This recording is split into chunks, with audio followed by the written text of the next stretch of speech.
तो हेलो दोस्तों, नमस्कार। तो दोस्तों आज हम लोग बात करने वाले हैं दूतावास के बारे में। दूतावास जो दूसरे देश के एम्बेसी हमारे देश में होते हैं, जैसे कि रूस की एम्बेसी, वहाँ पे हमारे एम्बेसी है, उनकी एम्बेसी। ऐसा क्यों किया जाता है? देखो दोस्तों, ऐसा इसलिए किया जाता है क्योंकि जो पूरी दुनिया है वो एक दूसरे से जुड़ी हुई है, सारे लोग एक दूसरे से कनेक्टेड होते हैं, ठीक है। तो उनकी एम्बेसी जो होती है, यानी जो वहाँ पे रहते हैं दूतावास में, जो लोग जो मिनिस्टर वगैरह बनते हैं, जैसे कि हमारे एस जयशंकर जी पहले रह चुके हैं, उसमें वो चाइना में रहते थे।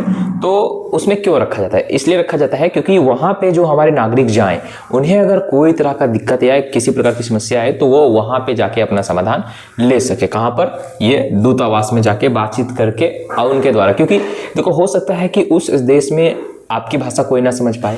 अगर आपका दूतावास होगा आपके देश का, तो आप अपने दूतावास में जाएंगे, अपने बारे में बताएंगे, तो वो उनको, क्योंकि देखो ये जो IFS होता है, इंडियन फॉरेन सर्विसेज, जो निकलते हैं, इन्हीं को इन सब में भेजा जाता है और इनको अलग अलग मल्टीपल लैंग्वेज में भी बताया जाता है कि अगर अमेरिका भेजा जाएगा तो इनको अमेरिका वाली लैंग्वेज, चाइना भेजा जाएगा तो चाइना वाली लैंग्वेज, और भी सारी।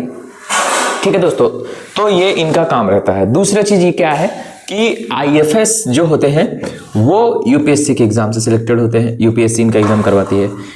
और ये तो हो गया। अब दूतावास में आपको तो समझ में आ गया होगा कि दूतावास क्या होता है, ठीक है। तो और इसके अलावा क्या दूतावास का कुछ काम है? हाँ, और भी काम होते हैं। जैसे कि कोई अगर मीटिंग करवाना हो आपके देश में या किसी दूसरे देश में करवाना हो तो वो एम्बेसी के द्वारा भी कर सकते हैं।